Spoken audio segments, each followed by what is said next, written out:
ಹಣ್ಣು ತಿನ್ನೋಣ ಬನ್ನಿರೋ, ನಾವೆಲ್ಲರೂ ಹಣ್ಣು ತಿನ್ನೋಣ ಬನ್ನಿರೋ. ಹಣ್ಣು ಹೊನ್ನು ತೋಟಗಾರಿಕಾ ಬೆಳೆಗಳ ಸಮಗ್ರ ಬೇಸಾಯ ವಿಧಾನ ಕುರಿತ ಬಾನುಲಿ ಸರಣಿ. ಹಣ್ಣುಗಳ ಗಿಡ ನೆಟ್ಟು ತೋಟ ಬೆಳೆಸೋಣ ಬನ್ನಿರೋ, ನಾವೆಲ್ಲರೂ ಹಣ್ಣು.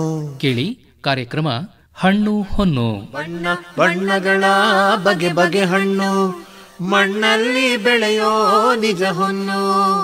ಹಣ್ಣುಗಳ ಬೆಳೆದಾಗ ಸುಸ್ಥಿರವು ಆದಾಯ, ಸಾಲ ಶೂಲಕ್ಕೆ ಹೇಳು ನಗು ನಗು ತವಿದಾಯ ಹಣ್ಣು. ರೈತ ಬಾಂಧವರೇ, ಇಂದಿನ ಹಣ್ಣು ಹೊನ್ನು ಬಾನುಲಿ ಸರಣಿಯಲ್ಲಿ ದಾಳಿಂಬೆ ಬೇಸಾಯ ತಾಂತ್ರಿಕತೆಗಳನ್ನು ಕುರಿತು ಮೈಸೂರು ತಾಲೂಕು ಯಲಚನಹಳ್ಳಿಯ ತೋಟಗಾರಿಕಾ ಮಹಾವಿದ್ಯಾಲಯದ ಸಹ ಪ್ರಾಧ್ಯಾಪಕರಾದ ಡಾ ಜಿ ಮಂಜುನಾಥ್ ಅವರೊಂದಿಗೆ ಸಂದರ್ಶನವಿದೆ. ಹಣ್ಣು ತಿನ್ನೋಣ ಬನ್ನಿರೋ, ನಾವೆಲ್ಲರೂ ಹಣ್ಣು ತಿನ್ನೋಣ ಬನ್ನಿರೋ.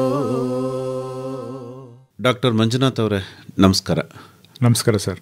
ತಾವು ಇವತ್ತಿನ ದಿವಸ ದಾಳಿಂಬೆ ಬೆಳೆಯ ಉತ್ಪಾದನಾ ತಾಂತ್ರಿಕತೆಗಳು, ವಿಶೇಷವಾಗಿ ಬೇಸಾಯ ಮತ್ತು ಅದಕ್ಕಿರುವಂತಹ ಕೀಟ ರೋಗಗಳ ಸಮಸ್ಯೆ, ಮತ್ತು ದಾಳಿಂಬೆ ಬೆಳಿಬೇಕು ಅಂತಾದರೆ ಅದಕ್ಕೆ ಮಾಡಬೇಕಾದಂತಹ ಚಾಟ್ನಿ ಬಗ್ಗೆ ವಿಶೇಷವಾಗಿ ರೈತರು ಅರ್ಥ ಮಾಡ್ಕೊಂಡಿರಬೇಕು. ಹೀಗೆ ಗಿಡ ಬೆಳೆಸೋದು, ರೋಗ ಕೀಟಗಳ ನಿರ್ವಹಣೆ ಮತ್ತು ಉತ್ಪಾದನೆಯನ್ನು ಪಡೆದುಕೊಳ್ಳೋದು, ಈ ಎಲ್ಲ ವಿಚಾರಗಳಿಗೆ ಸಂಬಂಧಪಟ್ಟಂತೆ ತಾವು ವಿವರವಾಗಿ ಮಾಹಿತಿಯನ್ನು ನೀಡಬೇಕು. ದಾಳಿಂಬೆ ಒಂದು ವಾಣಿಜ್ಯ ಬೆಳೆಯನ್ನಾಗಿ ರೈತರು ಬೆಳೀತಾ ಇದ್ದಾರೆ. ವಾಣಿಜ್ಯ ಬೆಳೆಯನ್ನಾಗಿ ಯಾವುದೇ ಬೆಳೆಯನ್ನು ಬೆಳೆದರೆ ಅದು ಅದಕ್ಕೆ ಆದ ಹಲವು ಅಗತ್ಯತೆಗಳನ್ನು ರೈತರು ಪೂರೈಸಬೇಕು. ಮೊದಲಿಗೆ ದಾಳಿಂಬೆ ಅಂದರೆ ಒಂದು ರೋಗಗ್ರಸ್ತ ಬೆಳೆ ಅನ್ನೋ ಒಂದು ಭಾವನೆ ಎಲ್ಲ ರೈತರಿಗೆ ಇದೆ. ಯಾಕೆ ಆ ರೋಗಗ್ರಸ್ತ ಬೆಳೆ ಅಂತ ಹೇಳಿದರೆ, ಒಂದೇ ಒಂದು ತಳಿಯನ್ನು ಇಡೀ ಎಲ್ಲ ರೈತರು ಬಳಸ್ತಾ ಇದ್ದಾರೆ. ಹಾಗಾಗಿ ಹಲವು ವರ್ಷಗಳ ಕಾಲ, 35-40 ವರ್ಷಗಳಿಗಿಂತಲೂ ಹೆಚ್ಚಿನ ವರ್ಷಗಳಲ್ಲಿ ಒಂದೇ ತಳಿಯನ್ನು ಎಲ್ಲರೂ ಆಯ್ಕೆ ಮಾಡಿದ್ದಾರೆ. ಹಾಗಾಗಿ ಅದಕ್ಕೆ ರೋಗ ಮತ್ತು ಕೀಟಗಳ ಬಾಧೆಯೂ ಕೂಡ ಹೆಚ್ಚು. ರೋಗ ಮತ್ತು ಕೀಟಗಳ ಬಾಧೆಯ ಮೊದಲು ಒಂದಷ್ಟು ವಿಚಾರವನ್ನು ನಾನು ರೈತರಿಗೆ ಹೇಳಬೇಕು ಅಂತ ಹೇಳಿದ್ರೆ, ಚಾಟನಿ ಮಾಡುವ ಪದ್ಧತಿಗಳು ನೀವೇ ಹೇಳಿದಾಗೆ ದಾಳಿಂಬೆಯಲ್ಲಿ 3 ಥರದ ಚಾಟನಿಯನ್ನು ಮಾಡ್ತಾರೆ ಸರ್. ಒಂದು ಅಂಬೆಬಹಾರಲ್ಲಿ ಮಾಡ್ತಾರೆ, ಮೃಗಬಹಾರಲ್ಲಿ ಮಾಡ್ತಾರೆ ಮತ್ತು ಅಸ್ತಬಹಾರಲ್ಲಿ ಮಾಡ್ತಾರೆ. ಅಂಬೆಬಹಾರ್ ಅಂತ ಹೇಳಿದ್ರೆ ಜಾನ್ವರಿ ಶಿವರಾತ್ರಿಯ ನಂತರ ಹೂಗಳನ್ನು ಬಿಡೋದು, ಅಂದರೆ ಹೂಗಳು ಬೆಳವಣಿಗೆ ಮಾಡಿಸೋದು. ಮೃಗಬಹಾರ ಅಂತ ಹೇಳಿದರೆ ಜೂನ್ ತಿಂಗಳಿನಲ್ಲಿ ಮೃಗ್ ಮಳೆಯಲ್ಲಿ ಅದನ್ನು ಹೂಗಳು ಬರೋ ಹಾಗೆ ಮಾಡ್ಕೊಳ್ಳೋದು. ಹಸ್ತಬಹಾರ ಅಂತ ಹೇಳಿದ್ರೆ ಸೆಪ್ಟೆಂಬರ್ ಮೊದಲ ಅಥವಾ ಆಗಸ್ಟ್ ಕೊನೆಯ ವಾರದಲ್ಲಿ ಹೂಗಳು ಬರೋ ಹಾಗೆ ಮಾಡ್ಕೊಳ್ಳೋದು. ಕರ್ನಾಟಕದ ದಕ್ಷಿಣ ಭಾಗಕ್ಕೆ ಬಂದರೆ ಹೇಳಿದ್ರೆ ನಾವು ಹಸ್ತಬಹಾರನ್ನು ನಾವು ಪಾಲನೆ ಮಾಡಬೇಕು ಅಂತ ಹೇಳ್ತೀವಿ, ಹಸ್ತಬಹಾರ್ನಲ್ಲಿ ಚಾಟ್ನಿ ಮಾಡಬೇಕು ಅಂತ ಹೇಳ್ತೀವಿ. ಕರ್ನಾಟಕದ ಉತ್ತರ ಭಾಗಕ್ಕೆ ಹೋಗಿ ಹೇಳಿದ್ರೆ ನಾವು ಮೃಗಬಹಾರ ಇರ್ಬೋದು, ಅಂಬೆಬಹಾರ ಮಾಡ್ಬೋದು. ಯಾಕೆ ಅಂತ ಹೇಳಿದ್ರೆ, ಯಾವ ಪ್ರದೇಶ ಅಂದರೆ ವಾತಾವರಣ ತುಂಬ ಆರ್ದ್ರತೆ ಇರಲ್ವೋ ಅಂಥ ಕಂಡೀಷನ್ಸ್ಗಳಲ್ಲಿ, ಅಂಥ ವಾತಾವರಣದ ಪರಿಸ್ಥಿತಿಯಲ್ಲಿ ನಾವು ಗಿಡಗಳನ್ನು ಚಾಟ್ನಿ ಮಾಡಬೇಕು, ಹೂಗಳಿಗೆ ಬಿಡಬೇಕು. ನಮ್ಮ ಕರ್ನಾಟಕದ ದಕ್ಷಿಣ ಭಾಗದಲ್ಲಿ ಮಂಡ್ಯ, ಮೈಸೂರು, ಚಾಮರಾಜನಗರ ಈ ಥರದ ಭಾಗಗಳಲ್ಲಿ ಹಸ್ತಬಹಾರನ ನಾವು ರೈತರಿಗೆ ಉತ್ತೇಜನ ಮಾಡ್ತೀವಿ, ಅವ್ರ ಸಜೆಸ್ಟ್ ಮಾಡ್ತೀವಿ. ಯಾಕೆ ಅಂತ ಹೇಳಿದ್ರೆ, ಆಗಸ್ಟ್ ಅಥವಾ ಸೆಪ್ಟೆಂಬರ್ಗಳಲ್ಲಿ ಚಾಟ್ನಿ ಮಾಡಿದ್ರೆ ಅಕ್ಟೋಬರ್ ನಂತರದ ವಾರಗಳಲ್ಲಿ, ನವಂಬರ್ ವಾರಗಳಲ್ಲಿ ಹೆಚ್ಚಿಗೆ ಮಳೆ ಇರೋದಿಲ್ಲ. ಅಂದರೆ ಏಪ್ರಿಲ್ಗೆ ಹಾರ್ವೆಸ್ಟ್ ಆಗೋಗ್ಬಿಡುತ್ತೆ, ಅದನ್ನು ಕೊಯ್ಲು ಮಾಡ್ಬೋದು. ಹಾಗಾಗಿ ಆಗಸ್ಟ್ 10 ನಂತರ ನೀವು ಚಾಟನಿ ಮಾಡಿದ್ರೆ ಅದನ್ನು ಸೆಪ್ಟೆಂಬರ್ 15 ಅಥವಾ ಸೆಪ್ಟೆಂಬರ್ 25 ಒಳಗಡೆ ಹೂ ಬರುತ್ತೆ. ಏಪ್ರಿಲ್ ತಿಂಗಳ ಒಳಗೆ ಕಟಾವಾಗುತ್ತೆ, ಹಣ್ಣುಗಳನ್ನು ನಾವು ಕೊಯ್ಲು ಮಾಡ್ಬೋದು. ಹಾಗಾಗಿ ಯಾವ ಭಾಗದಲ್ಲಿ ದಾಳಿಂಬೆ ಉತ್ಕೃಷ್ಟವಾಗಿ ಚೆನ್ನಾಗಿ ಬರುತ್ತೆ ಅಂತ ಹೇಳಿದರೆ, ಅಲ್ಲಿ ಕಡಿಮೆ ಮಳೆ ಎಲ್ಲಿರುತ್ತೋ ಅಂಥ ಪ್ರದೇಶದಲ್ಲಿ ಚೆನ್ನಾಗಿ ದಾಳಿಂಬೆ ಹಣ್ಣುಗಳು ಕ್ವಾಲಿಟಿ ಬರುತ್ತೆ. ಅದರ ಕಲರ್ ಇರ್ಬೋದು, ಬಣ್ಣ ಇರ್ಬೋದು ಅಥವಾ ಸೈಜ್ ಇರ್ಬೋದು. ಹಾಗಾಗಿ ದಕ್ಷಿಣ ಕರ್ನಾಟಕದ ಭಾಗದಲ್ಲಿ ಹಸ್ತಬಹಾರನ್ನು ಆಯ್ಕೆ ಮಾಡ್ಕೋಬೇಕು. ಮತ್ತು ಹೇಗೆ ಚಾಟ್ನಿ ಮಾಡಬೇಕು ಅನ್ನೋದು ಬಹುಮುಖ್ಯ ಪ್ರಶ್ನೆ. ಮೊದಲ ಚಾಟನಿಯನ್ನು ಮಾಡಬೇಕಂದ್ರೆ ಅವರು ಯಾವಾಗ ಶುರು ಮಾಡಬೇಕು ಹಣ್ಣಿಗೆ ಬಿಡಬೇಕು ಅಂತ ಹೇಳಿದ್ರೆ, ಕಡ್ಡಾಯವಾಗಿ ರೈತರು 2 ವರ್ಷಗಳ ನಂತರವನ್ನೇ ಮಾಡಬೇಕು. ಅವರು ಎಷ್ಟೋ ಸಲ ಏನು ಮಾಡ್ತಾರೆ ಅಂದರೆ, ಇವತ್ತು ನಾಟಿ ಮಾಡಿರ್ತಾರೆ, ಅದು ರೋಗ ಬಂದ್ಬಿಡುತ್ತೆ ಅಂತ ಭಯಕ್ಕೆ 1 ವರ್ಷಕ್ಕೆ ಚಾಟ್ನಿ ಶುರು ಮಾಡಿಬಿಡ್ತಾರೆ. ನಾನು ಆಗ್ತಾ ಇರೋಂಥ ಖರ್ಚು ನನಗೆ ಆದಾಯ ಸಿಗಬೇಕು ಅಂದರೆ ₹1 ಹಾಕಿ ನಾನು ₹2 ತೊಗೋಬೇಕು ಅಂತ ಹೇಳಿದರೆ ಅದಕ್ಕೆ ಕನಿಷ್ಠ 2 ವರ್ಷ ಆಗಿರಬೇಕು. ಇಲ್ಲಾಂದರೆ ₹1 50 ಪೈಸೆ ಆಗುತ್ತೆ, ಎಷ್ಟೋ ಸಲ ₹1 ಲಾಸ್ ಆಗುತ್ತೆ. ಹಾಗಾಗಿ ಅವ್ರಿಗೆ ಆದಾಯ ಬರಬೇಕು ಅಂದರೆ ಕಡ್ಡಾಯವಾಗಿ 2 ವರ್ಷಗಳ ನಂತರವೇ ಚಾಟ್ನಿ ಮಾಡಬೇಕು. ಮತ್ತು ಚಾಟನಿ ಮಾಡಬೇಕಾದ್ರೆ ಒಂದಷ್ಟು ವಾತಾವರಣವನ್ನು ಅವರು ಗಮನಿಸಬೇಕು. ಏನು ಗಮನಿಸಬೇಕು ಅಂತ ಹೇಳಿದ್ರೆ, ಒಂದ್ಸಲ ಫಿಕ್ಸ್ ಆಗಿಬಿಟ್ಟಿರ್ತಾರೆ ರೈತರು, ನಾನು ಸೆಪ್ಟೆಂಬರ್ಗೆ ಚಾಟನಿ ಮಾಡಬೇಕು ಅಂದರೆ ಮಳೆ ಇರಲಿ ಇಲ್ಲದೆ ಹೋಗಲಿ, ಮೋಡ ಮುಚ್ಕೊಂಡಿರಲಿ, ತುಂಬ ತೇವಾಂಶ ಇರಲಿ, ಅವ್ರು ರೆಡಿಯಾಗಿ ಚಾಟನಿ ಮಾಡ್ತಾರೆ. ಆ ಥರ ಒಂದು ಫಿಕ್ಸ್ಡ್ ಆಗಿ ನಾವು ಚಾಟನಿ ಮಾಡಬಾರ್ದು. ವಾತಾವರಣ ಡ್ರೈ ಆಗಿರಬೇಕು, ಆರ್ದ್ರತೆ ಕಡಿಮೆ ಇರಬೇಕು, ಮಳೆ ಇರಬಾರ್ದು, ಮತ್ತು ಮಣ್ಣಿನಲ್ಲಿ ತುಂಬ ತೇವಾಂಶ ಇರಬಾರ್ದು. ಅಂಥ ಪರಿಸ್ಥಿತಿಯನ್ನು ರೈತರು ಆಯ್ಕೆ ಮಾಡ್ಕೋಬೇಕು. ಒಂದು ಉದಾಹರಣೆ ಹೇಳಬೇಕು ಅಂತ ಹೇಳಿದ್ರೆ, ಇವತ್ತು ತುಂಬ ಮಳೆ ಬಂದಿದೆ, ನಾಳೆ ಚಾಟನಿ ಮಾಡಬಾರ್ದು. ಮಳೆ ಬಿದ್ದ 1 ವಾರದ ಕನಿಷ್ಠ ಗ್ಯಾಪಲ್ಲಿ ಅವರು ಚಾಟನಿ ಮಾಡಬೇಕು. ಯಾಕೆ ಅಂತ ಹೇಳಿದ್ರೆ, ಮಳೆ ಬಿದ್ದ ನಂತರ ನೀವು ಇಮ್ಮಿಡಿಯೇಟಾಗಿ ಚಾಟನಿ ಮಾಡಿದ್ರೆ ಅದು ಸಾರಜನಕವನ್ನು ತುಂಬ ಜಾಸ್ತಿ ಅದು ಹೀರ್ಕೊಬಿಟ್ಟಿರುತ್ತೆ. ಯಾವ ಗಿಡಗಳು ಸಾರಜನಕವನ್ನು ಹೆಚ್ಚಿಗೆ ಹೀರ್ಕೊಂಡಿರುತ್ತೋ ಅಂಥ ಗಿಡಗಳಲ್ಲಿ ಹೂಗಳ ಸಂಖ್ಯೆ ಗಣನೀಯವಾಗಿ ಕಡಿಮೆ ಆಗುತ್ತೆ. ಹಾಗಾಗಿ ಕನಿಷ್ಠ ಮಳೆ ಬಿದ್ದ ನಂತರ 1 ವಾರ ಅಥವಾ 10 ದಿನಗಳ ನಂತರ ನೀವು ಚಾಟನಿ ಮಾಡಬೇಕು. ಇಲ್ಲ ತುಂಬ ಸಲ ಅದು ಆ ಥರ ಜಿನುಗು ಮಳೆ ಇದ್ದೇ ಇದೆ ಅಂತ ನೀವು ಏನಾದರೂ ಗಮನಿಸಿದ್ದೇ ಆಗಲಿ, ಚಾಟನಿ ಮಾಡುವ ಮುನ್ನ ನಾವು ಎತ್ರಿಲ್ ಸಿಂಪರಣೆಯನ್ನು ಹೇಳ್ತೀವಿ. ಎತ್ರಿಲ್ ಸಿಂಪರಣೆ ನಾವು ಎಲೆಗಳನ್ನು ಉದುರಿಸ್ಲಿಕ್ಕೆ ಹೇಳ್ತೀವಿ. ಎಲೆಗಳನ್ನು ಉದುರಿಸಿದ್ರೆ ಜಾಸ್ತಿ ಹೂಗಳು ಬರುತ್ತೆ ಅಂತ. 2 ಥರದ ಎತ್ರಿಲ್ ಸಿಂಪರಣೆ ಮಾಡಬೇಕು. ಒಂದು ಸಲ ಅಂದರೆ 1 ಲೀಟರ್ಗೆ 0.5 ml ಇತ್ರಲನ್ನು ಸಿಂಪರಣೆ ಮಾಡಿ 10ರಿಂದ 15 ದಿನಗಳ ಕಾಲ 1.5 ml ಇತ್ರಲ್ ಜೊತೆಗೆ DAPಯನ್ನು ಬಳಸಿ, 5 ಗ್ರಾಮ್ DAPಯನ್ನು ಬಳಸಿ ನೀವು ಸಿಂಪರಣೆ ಮಾಡಿದ್ದೆ ಆದಲ್ಲಿ ಹೂಗಳು ಚೆನ್ನಾಗಿ ಬರುತ್ತೆ. ಯಾಕೆಂದರೆ ಒಂದು ಸ್ಟ್ರೆಸ್ ಕೊಡಬೇಕು, ಅದಕ್ಕೆ ನಾವು ನೋವು ಮಾಡಬೇಕು. ನಿಮಗೆಲ್ಲ ಗೊತ್ತಿರ್ಬೋದು, ದಾಳಿಂಬೆಗೆ ನಾವು ಜಾಸ್ತಿ ನೋವು ಮಾಡಿದ್ರೆ ಜಾಸ್ತಿ ಹೂ ಬರುತ್ತೆ. ತುಂಬ ಮಳೆ ಇದೆ, ಚೆನ್ನಾಗಿ ಗಿಡಗಳು ಮಣ್ಣಿದೆ, ನೀರು ಇರ್ಕೋತಾ ಇದೆ, ಪೋಷಕಾಂಶಗಳಿದೆ ಅಂತ ಹೇಳಿದ್ರೆ ಅದು ಹೂಗಳ ಸಂಖ್ಯೆನ ಜಾಸ್ತಿ ಮಾಡ್ಕೊಳ್ಳಲ್ಲ, ಅಂದರೆ ಕಡಿಮೆ ಆಗುತ್ತೆ ಹೂಗಳ ಸಂಖ್ಯೆ. ಹಾಗಾಗಿ ನೀವು ವಾತಾವರಣವನ್ನು ತುಂಬ ಸೂಕ್ಷ್ಮವಾಗಿ ಗಮನಿಸಿ ಮಳೆ ಇದ್ದಾಗ ಚಾಟನಿ ಮಾಡಿದೆ. ಇನ್ ಕೇಸ್ ಗಿಡಗಳು ಹಸಿರಾಗಿದ್ದರೆ, ತುಂಬ ಹಸಿರಾಗಿದ್ದರೆ 2 ಸಲದ ಎತ್ತರಲ್ಲನ್ನು ಬಳಸಿ ನೀವು ಚಾಟನಿ ಮಾಡಬೇಕು. ಇನ್ನೊಂದು, ನಾವು ಸ್ಟ್ರೆಸ್ ಪೀರಿಯಡ್ ಮತ್ತು ರೆಸ್ಟ್ ಪೀರಿಯಡ್ ಅಂತ ಹೇಳ್ತೀವಿ. ಯಾವುದೇ ಚಾಟನಿಯನ್ನು ಮಾಡುವ ಮೊದಲು ಕನಿಷ್ಠ 2 ತಿಂಗಳ ಕಾಲ ನೀರನ್ನು ನಿಲ್ಲಿಸಬೇಕು. ಯಾವುದ್ರಲ್ಲಿ 2 ತಿಂಗಳ ಕಾಲ ನಿಲ್ಲಿಸಬೇಕು ಅಂತ ಹೇಳಿದ್ರೆ, ಇನ್ ಕೇಸ್ ಜೇಡುಯುಕ್ತ ಮಣ್ಣಿದ್ರೆ, ಈ ಮರಳುಯುಕ್ತ ಮಣ್ಣಿದ್ರೆ ಕನಿಷ್ಠ 1 ತಿಂಗಳ ಕಾಲ ಎಲ್ಲ ನೀರನ್ನು, ಎಲ್ಲ ಬೇಸಾಯ ಕ್ರಮಗಳನ್ನು ನಿಲ್ಲಿಸಬೇಕು. ಅದಕ್ಕೆ ಒಂದು ಸ್ಟ್ರೆಸ್ ಕೊಡಬೇಕು. ಆ ಸ್ಟ್ರೆಸ್ ಕೊಟ್ಟು ಆದಮೇಲೆ ನೀವು ಎತ್ತರೆಲ್ಲ ಸಿಂಪರಣೆ ಮಾಡಬೇಕು. ಈ ಸಿಂಪರಣೆಯನ್ನು ಮಾಡೋದರ ಮುಖಾಂತರ ಇಡೀ ಎಲೆ ಎಲ್ಲವೂ ಕೂಡ ಉದುರೋಗುತ್ತೆ.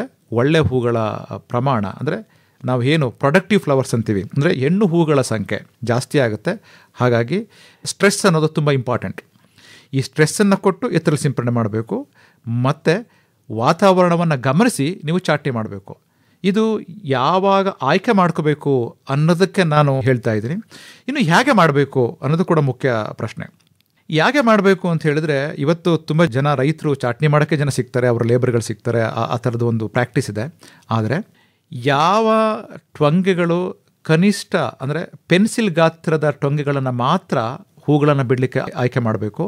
ಮತ್ತು ಆ ಪೆನ್ಸಿಲ್ ಗಾತ್ರದ ಸಂಖ್ಯೆ ಇರುವ ಟೊಂಗೆಗಳಿಂದ 10ರಿಂದ 15 ಸೆಂಟಿಮೀಟರ್ ಮುಂದೆ ಅದನ್ನು ನಾವು ಲೈಟ್ ಪ್ರೂನಿಂಗ್ ಅಂತ ಕರಿತೀವಿ. ಮೊದಲ ಚಾಟನಿ ಮಾಡಬೇಕಂದ್ರೆ 2 ವರ್ಷ ಆಗಿದೆ, ಮತ್ತು ನಾವು ಮೊದಲ ಚಾಟನಿ ಮಾಡಬೇಕು ಅಂದರೆ ಲೈಟ್ ಪ್ರೂನಿಂಗ್ ಮಾಡಬೇಕು. ಇಲ್ಲ ಆಲ್ರೆಡಿ 4-5 ವರ್ಷಗಳ ಕಾಲವಾಗಿದ್ದರೆ ಮತ್ತು ಒಂದು ನಾವು first pruning and light pruning ಅಂತ ಹೇಳ್ತೀವಿ. ಹಣ್ಣುಗಳನ್ನು ಕೊಯ್ಲು ಮಾಡಿದ ನಂತರ ಹೆವಿ ಪ್ರೂನಿಂಗ್ ಮಾಡಬೇಕು. ಅಂದರೆ ಎಲ್ಲ ಏನು ಬೆಳ್ಕೊಂಡಿರುತ್ತೆ ಅದನ್ನು ಕಟ್ ಮಾಡಿ ಒಂದು 3-4 ತಿಂಗಳ ಕಾಲ ಬಿಟ್ಟು ಮತ್ತೆ ಇನ್ನೊಂದು ಸಲ ಲೈಟ್ ಪ್ರೂನಿಂಗ್ ಮಾಡಬೇಕು. ಆದರೆ ಮೊದಲ ಸಲ ನೀವೇನು ಬಿಟ್ಕೊಂಡಿರ್ತಾರಲ್ಲ ಆಗ ಲೈಟ್ ಪ್ರೂನಿಂಗ್ ಮಾತ್ರ ಸಾಕು. ಅಂದರೆ ಪೆನ್ಸಿಲ್ ಗಾತ್ರದ ಒಂದು ಟೊಂಗೆಯನ್ನು ನೀವು ಕತ್ತರಿಸಿ ಎತ್ತರನ ಸಿಂಪರಣೆ ಮಾಡಿದ್ರೆ ಆ ಭಾಗದಿಂದ ಹೂಗಳ ಸಂಖ್ಯೆ ಜಾಸ್ತಿ ಇರುತ್ತೆ. ಮತ್ತು ಆ ಎತ್ತರಲ್ ಜೊತೆಗೆ ನಾನು ಹೇಳಿದೆ DAPಯನ್ನು 5 ಗ್ರಾಮ್ನಂತೆ ಬಳಸಬೇಕು. ಎಷ್ಟೋ ಸಲ ಒಂದಷ್ಟು ಕೀಟನಾಶಕವನ್ನು ಕೂಡ ಬಳಸ್ತಾರೆ. ಆ ಕೀಟನಾಶಕವನ್ನು ಬಳಸಲೇಬೇಕು ಅಂತೇನಿಲ್ಲ, ಆದರೆ DAPಯನ್ನು ಖಂಡಿತವಾಗಿ ಬಳಸಿದ್ರೆ ಆ ಎಲೆಗಳ ಉದುರುವಿಕೆ ಜಾಸ್ತಿ ಆಗುತ್ತೆ, ಹೂಗಳ ಸಂಖ್ಯೆ ಜಾಸ್ತಿ ಆಗುತ್ತೆ. ಇದು ನೀವು ಮಾಡಬೇಕು. ಚಾಟನಿಯನ್ನು ಹೇಗೆ ಮಾಡಬೇಕು ಅಂತ ಹೇಳಿದ್ರೆ, ಚಾಟನಿಯನ್ನು ಮಾಡುವ ಮೊದಲು ನಾವು ಆ ಚಾಟನಿಯನ್ನು ಉಪಚರಿಸಬೇಕು, ಅಂದರೆ ಆ ಕತ್ತರಿನ ಉಪಚರಿಸಬೇಕು ಅಂತ ಹೇಳ್ತೀವಿ. ಎಷ್ಟೋ ಸಲ ಸೋಪ್ ವಾಟರ್ಗಳಾಗ್ತಾರೆ ರೈತರುಗಳು ಮಾಡಬೇಕು ಅಂತ ಹೇಳಿದ್ರೆ, ಅದಕ್ಕೋಸ್ಕರ ನಾವು ಸೋಡಿಯಂ ಹೈಪೋಕ್ಲೋರೈಡ್ ದ್ರಾವಣವನ್ನು ರೈತರಿಗೆ ಹೇಳ್ತೀವಿ. ಸೋಡಿಯಂ ಹೈಪೋಕ್ಲೋರೈಡ್ ದ್ರಾವಣವನ್ನು, ಅಂದರೆ ಅದು 4% ಇರುತ್ತೆ. ನೀವು 1 ಲೀಟರ್ ದ್ರಾವಣ ಬೇಕು ಅಂತ ಅಂದ್ಕೊಂಡ್ರೆ ಅರ್ಧ ಲೀಟ್ರ್ ಸೋಡಿಯಂ ಹೈಪೋಕ್ಲೋರೈಡ್, ಅರ್ಧ ಲೀಟ್ರ್ ನೀರನ್ನು ಬೆರೆಸಿ ಆ ಕತ್ತರೆಯನ್ನು ಅದ್ದಿ ನಾಟಿ ಮಾಡಬೇಕು. ಯಾಕೆ ಮಾಡಬೇಕು ಅಂತ ಹೇಳಿದ್ರೆ, ರೋಗದ ಬಾಧೆ ದಾಳಿಂಬೆಗೆ ತುಂಬ ಜಾಸ್ತಿ. ಅಂದರೆ ದುಂಡಾಣು ಅಂಗಮಾರಿ ರೋಗ ನಮ್ಮ ಕತ್ತರೆಯಿಂದ ಒಂದಕ್ಕೆ ಹರಡುತ್ತೆ. ಹಾಗಾಗಿ ಆ ಕತ್ತರಿಯನ್ನು ಸೋಡಿಯಂ ಹೈಪೋಕ್ಲೋರೈಟ್ ಯುಕ್ತ ದ್ರಾವಣ ಜೊತೆ ನೀವು ಅದ್ದಿ ನಾಟಿ ಮಾಡಿದ್ರೆ ಬಹುಶಃ ಯಾವುದಾದ್ರೂ ಒಂದು ಗಿಡಕ್ಕೆ ಅದು ರೋಗ ಬಂದಿದ್ದನ್ನು ಕೂಡ ಮತ್ತೊಂದು ಗಿಡಕ್ಕೆ ಅದು ಪ್ರಸರಣ ಆಗಲ್ಲ. ಹಾಗಾಗಿ ನೀವು ಅದನ್ನು ಖಂಡಿತವಾಗಿ ಫಾಲೋ ಮಾಡಬೇಕು. ಈ ಚಾಟನಿಯನ್ನು ಮಾಡಬೇಕಾದ್ರೆ ಎಷ್ಟೋ ಸಲ ಮಳೆ ಬಂದ್ಬಿಡುತ್ತೆ. ನೀವು ಮೊದಲೇ ಏನಾದರೂ ಎತ್ತರೆಲ್ಲ ನೀವು ಸಿಂಪರಣೆ ಮಾಡಿ ಚಾಟ್ನಿಯನ್ನು ಮಾಡಿದರೆ ಮತ್ತೆ ಎತ್ತರೆಲ್ಲ ಬಳಸೋ ಅವಶ್ಯಕತೆ ಇಲ್ಲ.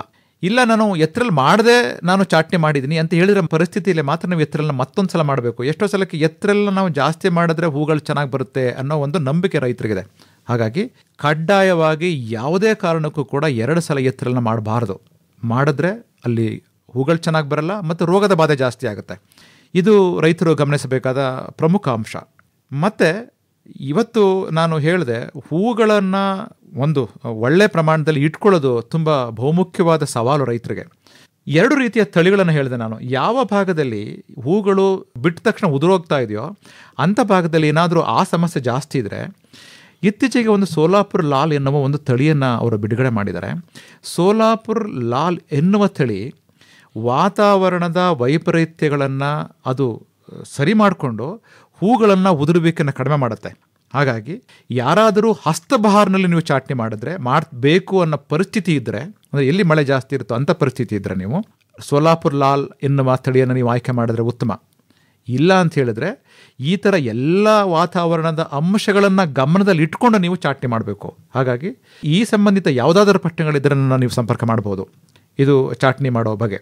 ಮತ್ತು ರೋಗ ಮತ್ತು ಕೀಟಗಳ ಬಾಧೆಯನ್ನು ನಾನು ವಿಸ್ತೃತವಾಗಿ ನಿಮಗೆ ಹಂಚ್ಕೋಬೇಕು ಅನ್ನೋ ಮನೋಭಾವ ನನ್ನದು. ಯಾಕೆ ಅಂತ ಹೇಳಿದ್ರೆ ರೋಗಗಳು ಇವತ್ತು ಎಷ್ಟರ ಮಟ್ಟಿಗೆ ಅಂತ ಹೇಳಿದ್ರೆ 100 ಜನ ರೈತರು ದಾಳಿಂಬೆ ಬೆಳೀತಾ ಇದ್ದಾರೆ ಅಂತ ಹೇಳಿದ್ರೆ 40 ಜನ ಮಾತ್ರ ಒಂದು ಆರೋಗ್ಯವಾಗಿ ನೋಡಿಕೊಂಡು ಅದನ್ನು ಬೆಳೀತಾ ಇದ್ದಾರೆ.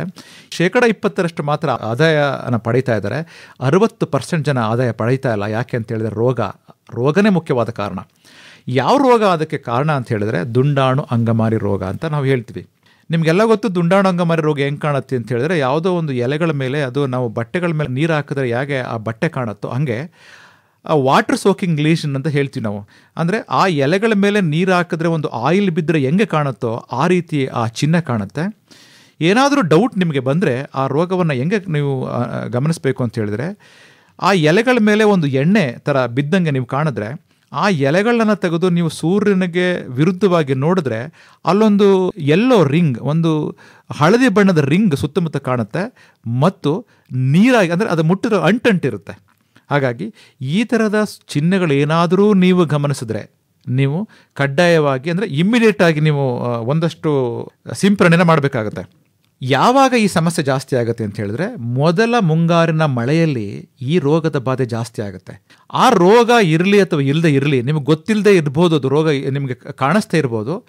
ಅಂಥ ಭಾಗದಲ್ಲಿ ಕಡ್ಡಾಯವಾಗಿ ಮಳೆ ಬಿದ್ದ 24-48 ಗಂಟೆ ಒಳಗಡೆ ಒಂದು ಕಾಪರ್ ಯುಕ್ತ ಸಿಂಪರಣೆಯನ್ನು ನೀವು ಮಾಡಬೇಕು. ಕಾಪರ್ ಯುಕ್ತ ಔಷಧಿಗಳು ಯಾವುದು ಅಂತ ಹೇಳಿದ್ರೆ, ಒಂದು ಬೋರ್ಡೋ ಮಿಶ್ರಣ 1% ಬೋರ್ಡೋ ಮಿಶ್ರಣ, ಇನ್ನೊಂದು copper oxychloride 2.5 gram, copper hydroxide Kocide ಅಂತ ನಾವು ಮಾರ್ಕೆಟಲ್ಲಿ ಸಿಗುತ್ತೆ, ಅದು 2-2.5 ಗ್ರಾಮ್.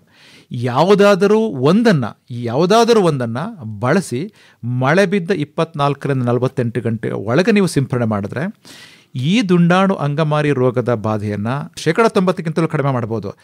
ಇನ್ ಕೇಸ್ ನೀವು ಈ 2 ಅಥವಾ 3 ದಿನಗಳ ಒಳಗೆ ನೀವು ಮಾಡಲಿಲ್ಲ ಅಂತ ಹೇಳಿದ್ರೆ ಈ ಬಾಧೆಯನ್ನು ನೀವು ಕಡಿಮೆ ಮಾಡಲಿಕ್ಕೆ ಅಸಾಧ್ಯವಾದ ಮಾತು. ಯಾಕೆ ಅಂತ ಹೇಳಿದ್ರೆ ಯಾವುದೇ ಥರದ ರೋಗ ನಿರೋಧಕತೆ ಆ ಗಿಡಗಳಲ್ಲಿ, ಆ ತಳಿಯಲ್ಲಿ ಇಲ್ಲ. ಇದು ನೀವು ಪಾಲನೆ ಮಾಡಬೇಕಾಗಿತ್ತು. ಮತ್ತು ಇದು ಸಿಂಪರಣೆ ಮುಖಾಂತರ ಈ ಅಂಗಮಾರಿ ರೋಗವನ್ನು ನೀವು ನಿರ್ವಹಣೆ ಮಾಡಬೇಕು ಅನ್ನೋದ್ರೆ ಮೊದಲ ಆದ್ಯತೆಯನ್ನು ನೀವು ಎಲ್ಲಿಗೆ ಕೊಡಬೇಕು ಅಂದರೆ ಸಿಂಪರಣೆಗೆ ಅಲ್ಲ, ಮಣ್ಣಿನ ಆರೋಗ್ಯಕ್ಕೆ ಏನು ಮಾಡಬೇಕು ಅಂತ ಹೇಳಿದ್ರೆ ಕಡ್ಡಾಯವಾಗಿ ನೀವು ಮಣ್ಣಿನ ಆರೋಗ್ಯವನ್ನು ಜಾಸ್ತಿ ಮಾಡೋದಂದರೆ ಜೈವಿಕ ಜೀವಾಣುಗಳನ್ನು ಬಳಸೋದು, ಬೇವಿನ ಹಿಂಡಿಯನ್ನು ಬಳಸೋದು, ಕೊಟ್ಟಿಗೆ ಗೊಬ್ಬರನ ಬಳಸಿದ್ರೆ ಆ ಮಣ್ಣಿನಲ್ಲಿ ಹಲವು ಥರದ ರೋಗ ನಿರೋಧಕ ಅಂಶಗಳು ಅಭಿವೃದ್ಧಿ ಆಗುತ್ತೆ. ಹಾಗಾಗಿ ಈ ಥರದ ಸಿಂಪರಣೆ ಅವಶ್ಯಕತೆ ಕಡಿಮೆ ಇರುತ್ತೆ. ಇನ್ನೊಂದು ಪೋಷಕಾಂಶಗಳನ್ನು ಕೊಟ್ಟು, ಒಂದು ಕಡೆ ಜೈವಿಕ ಜೀವಾಣುಗಳನ್ನು ಕೊಡಿ ಅಂತ ಹೇಳ್ತೀವಿ, ಇನ್ನೊಂದು ಕಡೆ ಪೋಷಕಾಂಶಗಳನ್ನು ಕೊಡಿ ಅಂತೀವಿ. ಯಾವ ಥರದ ಪೋಷಕಾಂಶಗಳನ್ನು ಕೊಡಬೇಕು ಅಂತ ಹೇಳಿದ್ರೆ ಈ ತರಹದ ರೋಗದ ಬಾಧೆ ಎಲ್ಲಿ ಕಂಡುಬರುತ್ತೋ, ಅಂದರೆ ಈ ದುಂಡಾಣು ಅಂಗಮಾರಿ ರೋಗದ ಬಾಧೆ ಎಲ್ಲಿ ಜಾಸ್ತಿ ಕಂಡುಬರುತ್ತೋ ಕಡ್ಡಾಯವಾಗಿ ನೀವು ಸಾರಜನಕವನ್ನು ನಿಯಂತ್ರಣ ಮಾಡಬೇಕು. ಸಾರಜನಕವನ್ನು ಕೊಡಬಾರ್ದು. ಸಾರಜನಕದ ನೀವು ಜಾಸ್ತಿ ಕೊಟ್ಟರೆ ರೋಗದ ಬಾಧೆ ಜಾಸ್ತಿ ಆಗುತ್ತೆ. ಆ ಸಮಯದಲ್ಲಿ ನೀವು ಫಾಸ್ಫರಸ್ ಮತ್ತು ಪೊಟ್ಯಾಷಿಯಮನ್ನು ಜಾಸ್ತಿ ಕೊಡಬೇಕು. ಫಾಸ್ಫರಸ್ ಮತ್ತು ಪೊಟ್ಯಾಷಿಯಮನ್ನು ಹೇಗೆ ಕೊಡಬೇಕು ಅಂತ ಹೇಳಿದ್ರೆ, ಚಾಟನಿ ಮಾಡಿ ಮೊದಲ ಸಲ ನೀವು ನೀರು ಕೊಡ್ತಾ ಇರ್ತೀರಿ. ಆ ನೀರು ಕೊಡಬೇಕಾದ್ರೆ ಅಂದರೆ 400 ಗ್ರಾಮ್ ರಂಜಕ ಬೇಕು, 600 ಗ್ರಾಮ್ ಪೊಟ್ಯಾಷಿಯಂ ಬೇಕು. 400 ಗ್ರಾಮ್ ರಂಜಕ, 600 ಗ್ರಾಮ್ ಪೊಟ್ಯಾಷಿಯಂ. 400 ಗ್ರಾಮ್ನಲ್ಲಿ 200 ಗ್ರಾಮನ್ನು ಚಾಟನಿ ಮಾಡಿ ಮೊದಲ ಸಲ ನೀರು ಕೊಡಬೇಕಾದ್ರೆ 200 ಗ್ರಾಮ್ ಕೊಡಬೇಕು, 300 ಗ್ರಾಮ್ ಪೊಟ್ಯಾಷಿಯಂ ಕೊಡಬೇಕು. ನಾನು ರೋಗದ ನಿರ್ವಹಣೆ ಬಗ್ಗೆ ಹೆಂಗೆ ಪೋಷಕಾಂಶಗಳ ಬಳಕೆ ಮಾಡಬೇಕು ಅನ್ನೋ ಬಗ್ಗೆ ಹೇಳ್ತಾ ಇದ್ದೀನಿ. ನಿಮ್ಮ ಮಣ್ಣು ಏನಾದರೂ ಕೂಡ 8ಗಿಂತ ಜಾಸ್ತಿ pH ಇದ್ರೆ ಯಾವ ಥರದ ಪೊಟ್ಯಾಷಿಯಂ ಕೊಡಬೇಕು ಅಂತ ಹೇಳಿದ್ರೆ ಸಲ್ಫೇಟ್ ಆಫ್ ಪೊಟ್ಯಾಷ್ ಕೊಡಬೇಕು. ಇನ್ ಕೇಸ್ ನಿಮ್ಮ ಮಣ್ಣಿನ ರಸಸಾರ ಏನಾದರೂ 6.5ಗಿಂತ ಕಡಿಮೆ, 6, 6.5 ಅಥವಾ 7ಕ್ಕಿದ್ರೆ ನೀವು ಮ್ಯೂರೇಟ್ ಆಫ್ ಪೊಟ್ಯಾಷ್ ಕೊಡಬಹುದು. ಸಲ್ಫೇಟ್ ಆಫ್ ಪೊಟ್ಯಾಷ್ನ ನೀವು ಕಡ್ಡಾಯವಾಗಿ ನಿಮ್ಮ ಮಣ್ಣಿನ ರಸಸಾರ 8 ಮೇಲಿದ್ರೆ ಕೊಡಬೇಕು. ಹಾಗಾಗಿ ಈ ರಂಜಕ ಮತ್ತು ಪೊಟ್ಯಾಷಿಯಂನ ಪೋಷಕಾಂಶಗಳ ನಿರ್ವಹಣೆಯಿಂದ ಅಂಗಮಾರಿ ರೋಗದ ತೀವ್ರತೆಯನ್ನು ಕಡಿಮೆ ಮಾಡ್ಬೋದು. ಜೊತೆಗೆ ಹಲವು ಲಘು ಪೋಷಕಾಂಶಗಳಿದೆ. ಹಲವು ಲಘು ಪೋಷಕಾಂಶಗಳು ಅಂದರೆ ಲಘು ಪೋಷಕಾಂಶಗಳನ್ನು ರೈತರು 2 ಬಗೆ ಕೊಡ್ತಾರೆ. ಒಂದು ಚಿಲೇಟೆಡ್ ಮೈಕ್ರೋನ್ಯೂಟ್ರಿಯೆಂಟ್ ಅಂತ ಹೇಳ್ತೀವಿ, ಇನ್ನೊಂದು ಸಲ್ಫೇಟೆಡ್ ಮೈಕ್ರೋನ್ಯೂಟ್ರಿಯೆಂಟ್ ಅಂತ ಹೇಳ್ತೀವಿ, ಅಯಾನಿಕ್ ಮೈಕ್ರೋನ್ಯೂಟ್ರಿಯೆಂಟ್ ಅಂತ ಹೇಳ್ತೀವಿ. ಯಾರಾದರೂ ಕೂಡ ಈ ಲಘು ಪೋಷಕಾಂಶಗಳನ್ನು ಮಣ್ಣಿಗೆ ಸೇರಿಸಿದ್ರೆ ಅದು ಚಿಲೇಟೆಡ್ ಫಾರ್ಮ್ಸ್ಗಳಲ್ಲಿ ಕೊಡಬಹುದು. ಇಲ್ಲ ಅಂತ ಹೇಳಿದ್ರೆ ನೀವು ಸಿಂಪರಣೆಗೆ ಬಳಸೋದಾದರೆ ಅದು ನಾನ್ ಚಿಲೇಟೆಡ್ ಇರಬೇಕು. ಯಾಕೆ ಅಂತ ಹೇಳಿದ್ರೆ ಚಿಲೇಟೆಡ್ ಫಾರ್ಮ್ಸ್ ಅಂತ ಏನು ಹೇಳ್ತೀವಿ ನಾವು, ಅದರ ಗಾತ್ರ ನಾವು ಏನಾದರೂ ಬಳಸಿದ್ರೆ ಅದು ಸ್ಟೊಮ್ಯಾಟಾ ಇಂದ ಮುಖಾಂತರ ಅದು ಹೀರ್ಕೊಳ್ಳುತ್ತೆ, ಅದರ ಗಾತ್ರನೇ ಜಾಸ್ತಿ ಇರುತ್ತೆ, ಹಾಗಾಗಿ ವೇಸ್ಟ್ ಆಗುತ್ತೆ. ಹಾಗಾಗಿ ಮಣ್ಣಿಗೆ ಸೇರಿಸುವ ಲಘು ಪೋಷಕಾಂಶಗಳು ಚಿಲೇಟೆಡ್ ಯುಕ್ತ ಇರಬೇಕು. ಮತ್ತು ಈ ರೋಗದ ಬಾಧೆ ಜಾಸ್ತಿ ಇದ್ದಾಗ ರಂಜಕ ಮತ್ತು ಪೊಟ್ಯಾಷಿಯಂ ಮಾತ್ರ ಕೊಡಬೇಕು. ಮತ್ತು ಚಿಲೇಟೆಡ್ ಮೈಕ್ರೋನ್ಯೂಟ್ರಿಯೆಂಟ್ಗಳಲ್ಲೂ ಕೂಡ ಯಾವುದನ್ನು ಇಂಪಾರ್ಟೆಂಟ್ ಕೊಡಬೇಕು ಈ ರೋಗವನ್ನು ಕಡಿಮೆ ಮಾಡಬೇಕು ಅಂತ ಹೇಳಿದ್ರೆ ಮೆಗ್ನೀಷಿಯಂ ಸಲ್ಫೇಟ್, ಜಿಂಕ್ ಸಲ್ಫೇಟ್ ಮತ್ತು boron. Magnesium sulphate 30 gram, zinc sulphate 30 gram, manganese sulphate 70 gram, boron 10 ಗ್ರಾಮನ್ನು ನೀವು ನೆಲಕ್ಕೆ ಕೊಡಬೇಕು. ಸಿಂಪರಣೆಗೆ ಯಾವ ಥರ ಕೊಡಬೇಕು ಅಂತ ಹೇಳಿದ್ರೆ 1/10 3 gram zinc sulphate, 7 gram manganese sulphate, 3 gram magnesium ಸಲ್ಫೇಟನ್ನು ಸಿಂಪರಣೆಗೆ ಕೊಡಬೇಕು. ಸಿಂಪರಣೆಯ ಮುಖಾಂತರವೂ ಕೂಡ ಈ ರೋಗ ನಿರೋಧಕತೆಯನ್ನು ಜಾಸ್ತಿ ಮಾಡ್ಬೋದು. ಮಣ್ಣಿಗೆ ಕೊಡೋದ್ರ ಮುಖಾಂತರನೂ ಕೂಡ ನಾವು ರೋಗ ನಿರೋಧಕತೆಯನ್ನು ಹೆಚ್ಚಿಸಿ ರೋಗದ ತೀವ್ರತೆಯನ್ನು ಕಡಿಮೆ ಮಾಡ್ಬೋದು. ರೈತರೇ ನಿಮಗೆ ನೆನಪಿರಲಿ, ಬರೀ ಶಿಲೀಂಧ್ರನಾಶಕಗಳು ಮತ್ತು ದುಂಡಾಣು ನಾಶಕಗಳಿಂದ ಈ ರೋಗವನ್ನು ನಿಯಂತ್ರಣ ಮಾಡಲಿಕ್ಕೆ ಅಸಾಧ್ಯ. ಹಾಗಾಗಿ ಮಣ್ಣಿನ ಆರೋಗ್ಯವನ್ನು ನೀವು ಹೆಚ್ಚಿಗೆ ಮಾಡಿಕೊಂಡಿದ್ರೆ, ಅಂದರೆ ಜೈವಿಕ ಅಂಶಗಳನ್ನು ಸೇರಿಸೋದು, ಈ ಥರದ ಲಘು ಪೋಷಕಾಂಶಗಳನ್ನು ಸೇರಿಸೋದು ಮತ್ತು ಸಾರಜನಕ, ರಂಜಕ ಮತ್ತು ಪೊಟ್ಯಾಷಿಯಮನ್ನು ಸರಿಯಾಗಿ ಬಳಸೋದು. ನಿಮಗೆ ಒಂದು ಉದಾಹರಣೆಯನ್ನು ಹೇಳ್ತೀನಿ, ಎಷ್ಟರ ಮಟ್ಟಿಗೆ ನೀವು ನಿರ್ವಹಣೆ ಮಾಡ್ಬೋದು ಅಂತ ಹೇಳಿದ್ರೆ, ಈ ಥರದ ಕ್ರಮಗಳನ್ನು ನೀವು ಅಳವಡಿಸಿಕೊಂಡದ್ದೇ ಆದಲ್ಲಿ ಸಡನ್ನಾಗಿ ಮಳೆ ಬಂತು, ಯಾವುದೋ ಕಾರಣಗಳಿಗೆ ತುಂಬ ರೋಗ ತೀವ್ರತೆ ಜಾಸ್ತಿ ಆಯಿತು, ಈ ಥರದ ನೀವು ಪದ್ಧತಿಗಳನ್ನು ಬಳಸ್ಕೊಂಡಿದ್ರೆ ನಿಮಗೆ ಮ್ಯಾಕ್ಸಿಮಮ್ ಜಾಸ್ತಿ ಎಷ್ಟು ಲಾಸ್ ಆಗ್ಬೋದು ಅಂದರೆ 10-20% ಲಾಸ್ ಆಗ್ಬೋದು. ನೀವೇನಾದರೂ ಈ ಪದ್ಧತಿಗಳನ್ನು ನೀವು ಅಳವಡಿಸ್ಕೊಂಡಿಲ್ಲ ಅಂತ ಹೇಳಿದ್ರೆ, ಬರೀ ನಾನು ಸಿಂಪರಣೆಗಳ ಮುಖಾಂತರ ರೋಗವನ್ನು ಕಂಟ್ರೋಲ್ ಮಾಡ್ತೀವಿ ಅನ್ನೋ ನಿಮಗೇನಾದರೂ ಮನೋಭಾವ ಇದ್ದರೆ ನೀವು ಕಂಪ್ಲೀಟಾಗಿ ಲಾಸ್ ಆಗ್ತೀರ. ಅಂದರೆ 70% ತೀವ್ರತೆ ರೋಗ ಜಾಸ್ತಿ ಆಗುತ್ತೆ, ನೀವು ಕಂಟ್ರೋಲ್ ಮಾಡೋಕ್ಕಾಗಲ್ಲ. ಹಾಗಾಗಿ ಮಣ್ಣಿನ ಆರೋಗ್ಯದ ಕಡೆಗೆ, ಈ ಪೋಷಕಾಂಶಗಳ ನಿರ್ವಹಣೆಯ ಬಗ್ಗೆ ನಿಮಗೆ ಆದ್ಯತೆ ಇರಬೇಕು ಅನ್ನೋ ಮಾತನ್ನು ನಾನು ಒತ್ತಿ ಹೇಳ್ತಾ ಇದ್ದೀನಿ. ಇದು ಒಂದು ಬಗೆ ಆಯಿತು. ಮತ್ತು ಯಾವ ಕಾಲದಲ್ಲಿ ಈ ತರಹದ ರೋಗ ಜಾಸ್ತಿ ಆಗುತ್ತೆ ನಮಗೆಲ್ಲ ಗೊತ್ತು. ದಾಳಿಂಬೆ ಹೂವು ಹಣ್ಣಾಗಿ ಕಚ್ಚಿ ಅದು ಹಾರ್ವೆಸ್ಟ್ ಮಾಡಬೇಕು ಅಂದರೆ ಕನಿಷ್ಠ 6 ತಿಂಗಳ ಕಾಲ ಟೈಮ್ ತಗೊಳುತ್ತೆ. ಮೊದಲು ಹಣ್ಣು ಕೆಂಪಿರುತ್ತೆ, ಎಲ್ಲರಿಗೂ ಗೊತ್ತು ಹಣ್ಣು ರಕ್ತದ ಕೆಂಪಿದ್ದಾಗ ಈ ರೋಗದ ಬಾಧೆ ರೈತರನ್ನ ಕಾಡಲ್ಲ. ಯಾಕೆಂದರೆ ಆ ಕೆಂಪಿದೆ ಅಂತ ಹೇಳಿದ್ರೆ ಅದು ರೋಗನ ಅದು ಅವಾಯ್ಡ್ ಮಾಡ್ತಾ ಇದೆ ಅಂತ. ಆ ಕೆಂಪು ಕಲರ್ ಹಣ್ಣು ಮತ್ತೆ ಹಸಿರಾಗುತ್ತೆ. ಆ ಹಸಿರಾಗೋ ಕಾಲ ಇದೆಯಲ್ಲ, ಆ ಕಾಲ ತುಂಬ ಸೂಕ್ಷ್ಮವಾದದ್ದು. ಆ ಹಸಿರಿನ ಕಾಲದಲ್ಲಿ ಈ ರೋಗದ ಬಾಧೆ ಜಾಸ್ತಿ ಆಗುತ್ತೆ. ಇನ್ ಕೇಸ್ ಆ ಹಸಿರು ಆಗುವ ಕಾಲದಲ್ಲಿ, ಅಂದರೆ ಹಸಿರಾಗಿ ಅಭಿವೃದ್ಧಿಯಾಗೋ ಕಾಲದಲ್ಲಿ ಏನಾದರೂ ಮೋಡ ಮುಚ್ಚಿದ ವಾತಾವರಣ ಇದ್ದರೆ ಅಥವಾ ಆರ್ದ್ರತೆ ಅಂದರೆ ನೀರಿನ ಅಂಶ ಇದ್ದರೆ ರೋಗ ಬರೋಕ್ಕಿಂತ ಮುಂಚೆ ಒಂದು ಸ್ಪ್ರೇಗಳನ್ನ ತಗೋಬೋದು. ಆ ಸಿಂಪರಣೆಗಳು ಮತ್ತೆ ಇನ್ಯಾವೂ ಅಲ್ಲ. ಈ ಕಾಪರ್ಯುಕ್ತ ಸಿಂಪರಣೆ ಇರ್ಬೋದು, ನಾನ್ ಕೆಮಿಕಲ್ ಅಂದರೆ ಅರಸಾಯನಿಕ ಒಂದಷ್ಟು ಪದ್ಧತಿಗಳಿಂದಲೂ ಕೂಡ ನೀವು ಪ್ರಿವೆಂಟ್ ಮಾಡುವಂದ್ರೆ ರೋಗವನ್ನು ಬಾಧೆಯನ್ನು ಕಡಿಮೆ ಮಾಡ್ಬೋದು. ಆ ಪದ್ಧತಿಗಳು ಯಾವುದು ಅಂತ ಹೇಳಿದ್ರೆ, ಆ ಹಣ್ಣುಗಳು ಹಸಿರಾಗಿರುವ ಕಾಲದಲ್ಲಿ ಮಳೆ ಇದ್ದರೆ ಈ ರಾಸಾಯನಿಕ ಸಿಂಪರಣೆ ಮಾಡಿ, ಮಳೆ ಇಲ್ಲ ಅಂತ ಹೇಳಿದ್ರೆ ಒಂದಷ್ಟು ಜೈವಿಕ ಪದಾರ್ಥಗಳು ಯಾವುದು ಅಂತ ಹೇಳಿದ್ರೆ ಹೊಂಗೆ ಎಣ್ಣೆ, ಅರ್ಕಾ ಮೈಕ್ರೋಬಿಯಲ್ ಕನ್ಸಾರ್ಷಿಯಾ ಮತ್ತು ದಾರಕ್ಷಕ ಅನ್ನುವ ಒಂದಷ್ಟು ಮಿಶ್ರಣಗಳನ್ನು ನೀವು ಬಳಸ್ಬೋದು. ದಾರಕ್ಷಕವನ್ನು ಬಳಸಿದ್ರೆ ನೀವು 4 ml ಪ್ರತಿ ಲೀಟರ್, AMCಯನ್ನು ಬೆಳೆಸಿದ್ರೆ 10 ಗ್ರಾಂ ಪ್ರತಿ ಲೀಟರ್, ಅಥವಾ ಲಘು ಪೋಷಕಾಂಶಗಳನ್ನು ಬಳಸಿದ್ರೆ 3 ಗ್ರಾಂ ಪ್ರತಿ ಲೀಟರ್ಗಷ್ಟು ಬಳಸಿ ನೀವು ಮಾಡ್ಬೋದು. ಇನ್ನೊಂದು ಇದೆ ಸ್ಯಾಲಿಸಿಲಿಕ್ ಆಸಿಡ್ ಅನ್ನುವ ಒಂದು ರೋಗ ನಿರೋಧಕ ವಸ್ತು. ಈ ಸ್ಯಾಲಿಸಿಲಿಕ್ ಆಸಿಡ್ ಅನ್ನು ಬಳಸ್ಬೋದು. ಅಂದರೆ 300 ppm 30 ಗ್ರಾಂ ಸ್ಯಾಲಿಸಿಲಿಕ್ ಆಸಿಡ್ ಅನ್ನ 100 ಲೀಟರ್ನಲ್ಲಿ ಬಳಸಿ ನೀವು ಸಿಂಪರಣೆ ಮಾಡಿದ್ರೆ ರೋಗ ಮುಂದಕ್ಕೆ ಬರೋದನ್ನು ಅವಾಯ್ಡ್ ಮಾಡುತ್ತೆ. ಮತ್ತೊಮ್ಮೆ ಹೇಳ್ತೀನಿ, ನಿಮಗೆ ಈ ಹಸಿರು ಬಣ್ಣದಲ್ಲಿ ಅಭಿವೃದ್ಧಿ ಆಗ್ತಾ ಇದ್ರೆ ಕಾಯಿಗಳು, ಮಳೆ ವಾತಾವರಣ ಇಲ್ಲ ಅಂತ ಹೇಳಿದ್ರೆ ಯಾವುದೇ ರಾಸಾಯನಿಕಗಳನ್ನು ಬಳಸದೆ ಈ ತರಹದ ದಾರಕ್ಷಕ, AMC, ಸ್ಯಾಲಿಸಿಲಿಕ್ ಆಸಿಡ್, ಲಘು ಪೋಷಕಾಂಶಗಳನ್ನು ಬಳಸಿ ರೋಗವನ್ನು ನಿರ್ವಹಣೆ ಮಾಡ್ಬೋದು. ನಿಮ್ಮ ಒಟ್ಟಾರೆ ಖರ್ಚು ಕಡಿಮೆ ಆಗುತ್ತೆ. ಮತ್ತು ಈ ಥರ ಬಳಸೋದ್ರಿಂದ ನಾವು ಏನು ಕ್ವಾಲಿಟಿ ಅಂತ ಹೇಳ್ತೀವಿ ಅಂದರೆ ಅದರ ಗುಣ ಏನಿರುತ್ತೆ, ಹಣ್ಣುಗಳ ಗುಣ ಚೆನ್ನಾಗಿರುತ್ತೆ, ಯಾವುದೇ ಥರದ ರೆಸಿಡ್ಯೂಗಳಿರಲ್ಲ.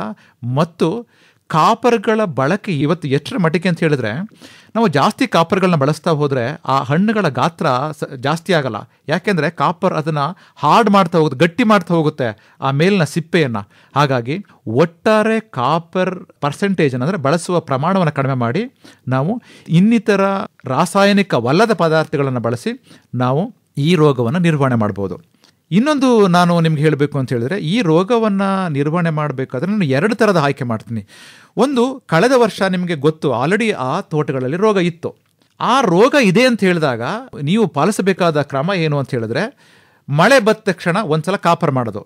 ಆ ಕಾಪರ್ ಮಾಡಿದ ನೆಕ್ಸ್ಟ್ ಒಂದು 3 to 4 ಡೇಸ್ಗೆ ದಾರಾಕ್ಷಕವನ್ನು ಮಾಡ್ಬೋದು. ಈ ಥರ ಒಂದು 5 ರಿಂದ 6 ದಿನಗಳ ಅಂದರೆ ಬದಲಾವಣೆಯೊಂದಿಗೆ ಮೊದಲು ಕಾಪರ್ ಮಾಡೋದು, ದಾರಾಕ್ಷಕ ಮಾಡೋದು, AMC ಮಾಡೋದು, ಈ ಥರದ ಒಂದು ಬೇರೆ ಬೇರೆ ಅಂದರೆ ಮತ್ತೆ ಪುನರಾವರ್ತನೆ ಮಾಡೋದ್ರ ಮುಖಾಂತರ ನೀವು ಖರ್ಚನ್ನು ಕಡಿಮೆ ಮಾಡಿ ಈ ದಾಳಿಂಬೆ ರೋಗವನ್ನು ಕಡಿಮೆ ಮಾಡ್ಬೋದು. ಇಲ್ಲ, ಇದುವರೆಗೆ ನಾನು ಯಾವುದೇ ರೀತಿಯ ರೋಗವನ್ನು ನಾನು ಆ ತೋಟದಲ್ಲಿ ನೋಡಿಲ್ಲ ಅಂತ ಅಂದ್ಕೊಂಡ್ರೆ ನೀವು ಈ ರಾಸಾಯನಿಕ ಯಾವುದೇ ಬಳಸ್ತಾನೇನೂ ಕೂಡ ನೀವು ರೋಗವನ್ನು ಕಂಟ್ರೋಲ್ ಮಾಡ್ಬೋದು. ನಾನು ಆಗಲೇ ಹೇಳಿದೆ, ದಾರಕ್ಷಕ, AMC ಅಥವಾ ಲಘು ಪೋಷಕಾಂಶಗಳು, ಸ್ಯಾಲಿಸಿಲಿಕ್ ಆಸಿಡ್, ಈ ಬಳಕೆಗಳಿಂದ ಮಾತ್ರ ನೀವು ನಿಮ್ಮ ತೋಟಗಳನ್ನು ರೋಗ ಮುಕ್ತವಾಗಿ ನೀವು ಇಟ್ಕೋಬಹುದು. ಹಾಗಾಗಿ ಈ ತರಹದ ಸೂಕ್ಷ್ಮವಾದ ಒಂದು ಅನುಭವದಿಂದ ನೀವು ಈ ಅಂಗಮಾರಿ ರೋಗವನ್ನು ನೀವು ಕಡಿಮೆ ಮಾಡ್ಬೋದು. ಮತ್ತೆ ಎಷ್ಟು ಸಿಂಪರಣೆಗಳನ್ನು ಮಾಡ್ಬೋದು ನೆನಪಿರಲಿ ನಿಮಗೆ, ಯಾವಾಗ ಈ ತರಹದ ಬಾಧೆ ಇರುತ್ತೋ ಅಂದರೆ ನಿಮಗೆ ಈ ಅಂಗಮಾರಿ ರೋಗದ ಚಿಹ್ನೆ ಕಾಣುತ್ತೋ, ಬೇರೆ ಸಿಂಪರಣೆಗಳನ್ನು ಎಷ್ಟೋ ಸಲ ನಾವು ಮೈಕ್ರೋನ್ಯೂಟ್ರಿಯೆಂಟ್ಗಳನ್ನ ಸಿಂಪರಣೆ ಮಾಡ್ತೀವಿ, ಮತ್ತು ಕೀಟನಾಶಕಗಳನ್ನ ಸಿಂಪರಣೆ ಮಾಡ್ತೀವಿ. ಹಣ್ಣುಗಳ ಬೆಳವಣಿಗೆ ಚೆನ್ನಾಗಿರಲಿ ಅಂತ ನ್ಯಾಫ್ಥಲಿನಿಕ್ ಆಸಿಡ್ ಇರ್ಬೋದು, ಜಿಬ್ಬರ್ಲಿಕ್ ಆಸಿಡ್ ಇರ್ಬೋದು, ಈ ಥರದ ಒಂದಷ್ಟು ಸಸ್ಯ ಪ್ರಚೋದಕಗಳನ್ನು ಬಳಸ್ತೀವಿ. ಯಾವಾಗ ಈ ಥರದ ಚಿಹ್ನೆಗಳು ಕಾಣ್ತವೋ, ಯಾವಾಗ ವಾತಾವರಣ ರೋಗಕ್ಕೆ ಪೂರಕವಾಗಿ ಕಾಣುತ್ತೋ, ಕಡ್ಡಾಯವಾಗಿ ನೀವು ಈ ಶಿಲೀಂಧ್ರನಾಶಕಗಳನ್ನು ಬಿಟ್ಟು, ಅಂದರೆ ಈ ರೋಗಕ್ಕೆ ಪೂರಕವಾದ ರೋಗನಾಶಕಗಳನ್ನು ಬಿಟ್ಟು ಇನ್ಯಾವುದನ್ನು ಕೂಡ ಬಳಸಬಾರ್ದು. ಯಾಕೆ ಅಂತ ಹೇಳಿದ್ರೆ, ನಾನು ಆಗ್ಲಿಂದ ಹೇಳ್ತಾ ಇದ್ದೀನಿ, ಮಳೆ ತುಂಬ ಜಾಸ್ತಿ ರೋಗ ಮಾಡುತ್ತೆ ಅಂತ. ನಮ್ಮ ಸಿಂಪರಣೆಯೂ ಕೂಡ ಅಂದರೆ ಮಳೆಯಾಗಿ ಅಂದರೆ ಮಳೆ ಥರ ಆಗುತ್ತೆ. ಅಂದರೆ ನಾವು ಅದಕ್ಕೆ ತೇವಾಂಶವನ್ನು ಜಾಸ್ತಿ ಮಾಡ್ತಾ ಹೋಗ್ತೀವಿ. ತೇವಾಂಶ ಜಾಸ್ತಿ ಆದಂಗೆ ಆಲ್ರೆಡಿ ರೋಗಾಣು ಇರುತ್ತೆ ನಿಮ್ಮ ಗಿಡಗಳ ಎಲೆಗಳ ಮೇಲೆ, ರೋಗ ಜಾಸ್ತಿ ಆಗುತ್ತೆ. ಕಡ್ಡಾಯವಾಗಿ ರೋಗದ ಚಿಹ್ನೆ ನೀವು ಕಂಡಿದ್ದೇ ಆದಲ್ಲಿ, ವಾತಾವರಣ ಪೂರಕವಾಗಿದ್ದೇ ಆಗಲಿ, ಇದಕ್ಕೆ ಸಂಬಂಧಿಸಿದ ರೋಗನಾಶಕಗಳನ್ನು ಬಿಟ್ಟು ಇನ್ನಿತರ ಯಾವುದೇ ಪದಾರ್ಥಗಳನ್ನು ಸಿಂಪರಣೆಗೆ ಕಡ್ಡಾಯವಾಗಿ ಬಳಸಬಾರದು. ಇದು ನೀವು ಗಮನಿಸಬೇಕು. ನಾನು ತುಂಬ ಸೂಕ್ಷ್ಮವಾಗಿ, ತುಂಬ ಸಿಂಪಲ್ ಆಗಿ ನಾನು ದುಂಡಾಣು ಅಂಗಮಾರಿ ರೋಗದ ಬಗ್ಗೆ ಹೇಳಿದೆ. ನಾವು ಬ್ಯಾಕ್ಟೀರಿಯಲ್ ಬ್ಲೈಟ್ ಅಂತ ಹೇಳ್ತಾರೆ, ಕ್ಯಾರ ರೋಗ ಅಂತ ಕರೀತಾರೆ, ಇನ್ನೊಬ್ಬ ಬ್ಲೈಟ್ ರೋಗ ಅಂತ ಕರೀತಾರೆ, ಅದರ ಬಗ್ಗೆ ಹೇಳಿದೆ. ಇತ್ತೀಚೆಗೆ ಸೊರಗು ರೋಗದ ಬಾಧೆ ತುಂಬ ಜಾಸ್ತಿ ಆಗಿದೆ. ಸೊರಗು ರೋಗ ಯಾಕೆ ನಾವು ಗಮನ ಇಟ್ಕೋಬೇಕು ಅಂತ ಹೇಳಿದ್ರೆ, ಬ್ಲೈಟ್ ಬಂತು, ಬ್ಯಾಕ್ಟೀರಿಯಲ್ ಬ್ಲೈಟ್ ಬಂತು, ಒಂದು ಸೀಸನ್ನು ಯಾವುದೋ ಕಾರಣಕ್ಕೆ ನಾನು ಅದನ್ನು ಅಟೆಂಡ್ ಮಾಡೋಕ್ಕಾಗಿಲ್ಲ, ಅದನ್ನು ಕಂಟ್ರೋಲ್ ಮಾಡೋಕ್ಕಾಗಿಲ್ಲ, ನೆಕ್ಸ್ಟ್ ಸೀಸನ್ನು ನೀವು ಆ ತೋಟದಲ್ಲಿ ಮತ್ತೆ ಬೆಳೆ ತಗೋಬೋದು. ಆದರೆ ಸೊರಗು ರೋಗ ಬಂದರೆ ಒಂದ್ಸಲ ಇಡೀ ತೋಟ ನಾಶ ಮಾಡುತ್ತೆ, ಇಡೀ ಗಿಡ ಸತ್ತೋಗ್ಬಿಡುತ್ತೆ. ಹಾಗಾಗಿ ಆ ಸಾಧ್ಯತೆ ನಿಮಗೆ ಕಡಿಮೆ. ನಾನು ಇನ್ನೂ ತುಂಬ ಸಿಂಪಲ್ ಆಗಿ ಹೇಳಬೇಕು ಅಂದರೆ, ಒಂದು ಗಿಡ 2,000 ರೂಪಾಯಿ ಆದಾಯ ಕೊಡುತ್ತೆ ಅಂತ ಹೇಳಿದ್ರೆ, ಒಂದು 100 ಗಿಡ ಒಂದು ಎಕರೆಯಲ್ಲಿ ಸತ್ತೋಗ್ಬಿಟ್ರೆ ನಿಮಗೆ 1 ರಿಂದ 2.5 ಲಕ್ಷ ಆದಾಯ ನೀವು ಕಳ್ಕೊತೀರಿ. ಹಾಗಾಗಿ ಈ ಗಿಡಗಳ ಸೊರಗು ರೋಗದಿಂದ ಗಿಡ ಸಾಯದೇ ಇರೋ ಥರ ನೀವು ನೋಡ್ಕೋಬೇಕು. ಹೆಂಗೆ ಅದನ್ನು ನೋಡ್ಕೋಬೇಕು? ಸೊರಗು ರೋಗನ ಬಂದ ಮೇಲೆ ಯಾವ ಔಷಧಿಗಳನ್ನು ಕೂಡ ಅದನ್ನು ಕಂಟ್ರೋಲ್ ಮಾಡಲ್ಲ. ಯಾವುದೇ ಥರ ಔಷಧಿಗಳಿರಲಿ, ಅದಕ್ಕೆ ತುಂಬ ಜನ ಅದನ್ನು ರೈತರನ್ನ ದಾರಿ ತಪ್ಪಿಸುವ ಕೆಲಸ ಮಾಡ್ತಾರೆ. ನಾನು ತುಂಬ ಒತ್ತಾಯ ಮಾಡಿ ಹೇಳ್ತೀನಿ, ರೋಗ ಬಂದ ಮೇಲೆ ಯಾವುದೇ ಥರದ ಔಷಧಿ ಈ ಸೊರಗು ರೋಗವನ್ನು ಕಡಿಮೆ ಅಂದರೆ ನಿಯಂತ್ರಣ ಮಾಡಲಿಕ್ಕೆ ಸಾಧ್ಯ ಇಲ್ಲ. ಆದರೆ ಬರ್ದಿರೋ ಥರ ತಡೆಗಟ್ಟಬಹುದು. ಬರ್ದಿರೋ ಥರ ತಡೆಗಟ್ಟಬೇಕು ಅಂತ ಹೇಳಿದ್ರೆ, ನಾನು ಹೇಳಿದೆ ಮಣ್ಣಿನ ಆರೋಗ್ಯದ ಬಗ್ಗೆ ಮಾತಾಡ್ತಾ ಇದ್ದೆ ಮತ್ತು ನೀರಾವರಿ ಪದ್ಧತಿ ಬಗ್ಗೆ ಮಾತಾಡ್ತಾ ಇದ್ದೆ. ನಾನು ಮಣ್ಣಿಗೆ ನೀವು ಪ್ರತಿ ವರ್ಷಕ್ಕೆ 2 ಸಲ ಈ ಜೈವಿಕ ಉತ್ಪನ್ನಗಳನ್ನು ಟ್ರೈಕೋಕವಚ್, ಆಸ್ಪರ್ಜಿಲಸ್ ನೈಸರ್ ಮತ್ತು ಮೈಕೋರೈಸಾವನ್ನು ನೀವು ವರ್ಷಕ್ಕೆ 2 ಸಲ ನೀವು ಸೇರಿಸಿದ್ದೇ ಆದಲ್ಲಿ ಈ ಸೊರಗು ರೋಗದ ಬಾಧೆಯನ್ನು ಬರ್ದಿರೋ ಥರ ತಡೆಗಟ್ಟಬಹುದು. ಮತ್ತು ನೀರಾವರಿಯ ಪದ್ಧತಿಗಳು ಅಂದರೆ ಏರು ಮಡಿಯನ್ನು ಮಾಡಿ ನೀವು ನೀರಾವರಿಯ ಪದ್ಧತಿಯನ್ನು ಮಾಡಬೇಕು. ಯಾವುದೇ ಕಾರಣಕ್ಕೂ ಕೂಡ ಹಾಯಿಸಿದ ನೀರು, ನೀವು ಈವನ್ ಹನಿ ನೀರಾವರಿಯಲ್ಲೂ ಕೂಡ ಹಾಕಿದ ನೀರು ಅಂದರೆ ಬೇರುಗಳಲ್ಲಿ ನಿಂತ್ಕೋಬಾರ್ದು, ಅದು ಸರಾಗವಾಗಿ ಹರಿದು ಹೋಗ್ತಾ ಇದೆ ಅಂತ ಹೇಳಿದ್ರೆ ಖಂಡಿತವಾಗಿಯೂ ಕೂಡ ಸೊರಗು ರೋಗದ ಬಾಧೆಯನ್ನು ನೀವು ಕಡಿಮೆ ಮಾಡ್ಬೋದು. ಮತ್ತು ಸೊರಗು ರೋಗಕ್ಕೆ ಮತ್ತೊಂದು ಪೂರಕವಾದ ಕಾರಣ ಏನು ಅಂತ ಹೇಳಿದ್ರೆ, ಇತ್ತೀಚಿನ ವರ್ಷಗಳಲ್ಲಿ ಜಂತು ಹುಳುಗಳ ಬಾಧೆ ದಾಳಿಂಬೆಯನ್ನು ತುಂಬಾ ಕಾಡ್ತಾ ಇದೆ. ಆ ಜಂತು ಹುಳುಗಳ ಬಾಧೆಯನ್ನು ಕೂಡ ನೀವು ಕಡಿಮೆ ಮಾಡಬೇಕು. ಜಂತು ಹುಳುಗಳ ಬಾಧೆಯನ್ನು ನಾವು ಯಾಕೆ ಕಡಿಮೆ ಮಾಡಬೇಕು ಅಂತ ಹೇಳಿದ್ರೆ, ನಮ್ಮ ಮೈಸೂರಿನ ಭಾಗದವ್ರಿಗೆ ಹೇಳಬೇಕು ಅಂತ ಹೇಳಿದ್ರೆ, ಪ್ರತಿ ಜೂನ್ ತಿಂಗಳಲ್ಲಿ ನೀವೇನಾದರೂ ಚೆಂಡು ಹೂಗಳನ್ನು ಮಡಿ ಇರುತ್ತೋ ಅಲ್ಲಿ ನೀವು ನಾಟಿ ಮಾಡೋದು ಅಥವಾ ಸುಮ್ಮನೆ ನೀವು ಬೀಜಗಳನ್ನ ಹಾಕಿ ಬಿಟ್ಟರೆ ಕರೆಕ್ಟಾಗಿ 3 ತಿಂಗಳಿಗೆ ದಸರಾ ಸಿಗುತ್ತೆ, ನಿಮಗೆ ಚೆಂಡು ಹೂಗಳನ್ನು ಹಾರ್ವೆಸ್ಟ್ ಮಾಡ್ಬೋದು. ಆ ಚೆಂಡು ಹೂಗಳಿಂದ ಜಂತು ಹುಳುಗಳ ಬಾಧೆ ಕಡಿಮೆ ಆಗುತ್ತೆ. ಇದು ನೀವು 2 ಥರ ಬೆನಿಫಿಟ್ ತೊಗೋಬೋದು. ಈ ಚೆಂಡು ಹೂಗಳನ್ನು ಬೆಳಿಬೋದು. ಇನ್ನು ಪ್ಯಾಸಿಲೋಮೈಸಿಸ್ ಅನ್ನುವ ಒಂದು ಜೀವಾಣುವನ್ನು ನಮ್ಮ ತೋಟಗಾರಿಕಾ ವಿಶ್ವವಿದ್ಯಾಲಯ ಅಥವಾ ತೋಟಗಾರಿಕಾ ಇಲಾಖೆ ಎಲ್ಲ ರೈತರಿಗೆ ಕೊಡ್ತಾ ಇದೆ. ದಯವಿಟ್ಟು ಈ ಪ್ಯಾಸಿಲೋಮೈಸಿಸ್ ಲೈಲಾಸಿನಸ್ ಎನ್ನುವ ಒಂದು ಜೀವಾಣುವನ್ನು ಕಡ್ಡಾಯವಾಗಿ ನೀವು ವರ್ಷಕ್ಕೆ 1 ಸಲ ಮಣ್ಣಿಗೆ ಸೇರಿಸಬೇಕು. ಈ ಸೇರಿಸೋದ್ರಿಂದನೂ ಕೂಡ ಈ ಜಂತು ಹುಳುಗಳ ಬಾಧೆ ಕಡಿಮೆ ಮಾಡ್ಬೋದು. ಜಂತು ಹುಳುಗಳ ಬಾಧೆ ಕಡಿಮೆ ಆದರೆ ಸಾಮಾನ್ಯವಾಗಿ ಸೊರಗು ರೋಗ ಕಡಿಮೆ ಆಗುತ್ತೆ. ಹಾಗಾಗಿ ಜಂತು ಹುಳುಗಳ ಬಾಧೆ, ಮಣ್ಣಿನ ನಿರ್ವಹಣೆ, ನೀರಿನ ನಿರ್ವಹಣೆ, ಜೈವಿಕ ಜೀವಾಣುಗಳು ಮತ್ತು ನೀಮ್ಕೇಕ್ಗಳನ್ನು ಮಣ್ಣಿಗೆ ಸೇರಿಸೋದ್ರಿಂದ ಈ ರೋಗವನ್ನು ನಿರ್ವಹಣೆ ಮಾಡ್ಬೋದು. ನಾನು ಯಾವುದೇ ರಾಸಾಯನಿಕ ಪದಾರ್ಥವನ್ನು ನಿಮಗೆ ನಾನು ರೆಕಮೆಂಡ್ ಅದು ಹೇಳ್ತಾ ಇಲ್ಲ. ಆದರೆ ಒಂದಷ್ಟು ರಾಸಾಯನಿಕವನ್ನು ಬಳಸಿ ಸ್ಪ್ರೆಡ್ಡಿಂಗ್ ಅಂದರೆ ಪ್ರಸರಣವನ್ನು ಕಡಿಮೆ ಮಾಡ್ಬೋದು. ನನ್ನಲ್ಲಿ 1 ಎಕರೆಗೆ 380ರಿಂದ 400 ಗಿಡ ಇದೆ. ಯಾವುದೋ ಒಂದು ಗಿಡಕ್ಕೆ ರೋಗ ಬಂದಿದೆ. ಒಂದು ಗಿಡಕ್ಕೆ ಬಂದಿದೆ ಅಂತ ಹೇಳಿದ್ರೆ ಆ ಸುತ್ತಮುತ್ತಲ 8-10 ಗಿಡಗಳು ಆಲ್ರೆಡಿ ಆ ರೋಗಾಣು ಸೇರ್ಕೊಂಡಿರುತ್ತೆ.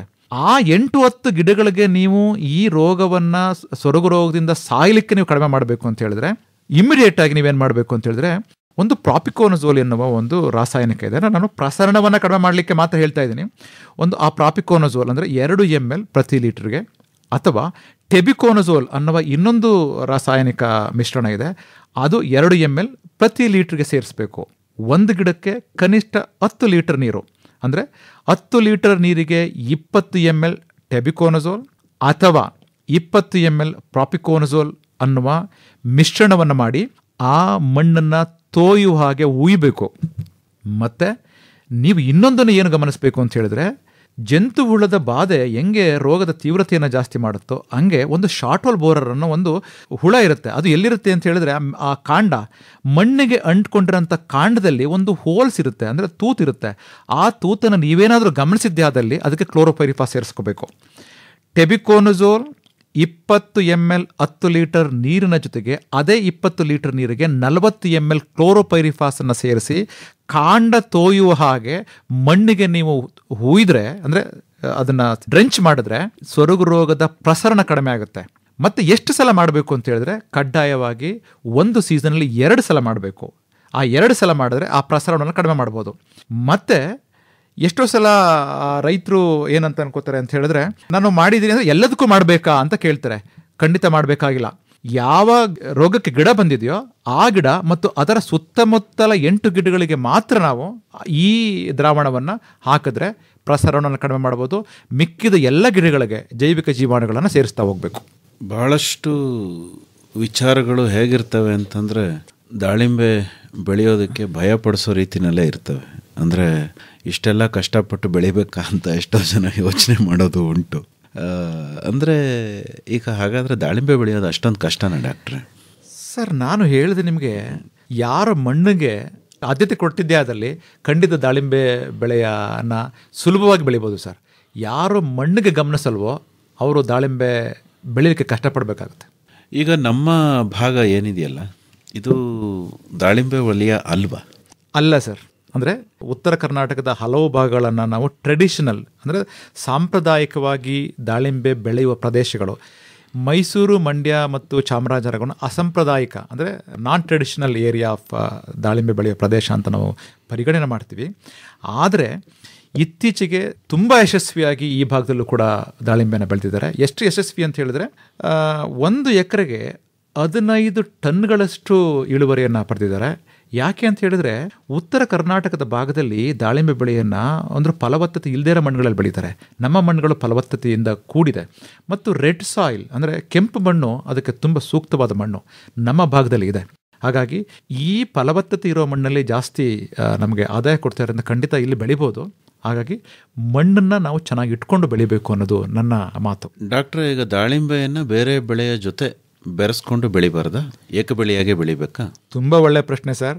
ಮೊದಲ ವರ್ಷ ಮಾತ್ರ ಪಪ್ಪಾಯ ಬೆಳೆಯನ್ನು ಜೊತೆ ಸೇರಿಸಿ ಬೆಳಿಬೋದು ಮೊದಲ ವರ್ಷ. ಯಾಕೆ ಅಂತ ಹೇಳಿದ್ರೆ ನಾಟಿ ಮಾಡಿದ್ಮೇಲೆ 2 ವರ್ಷ ರೈತರಿಗೇನು ಆದಾಯ ಇರಲ್ಲ.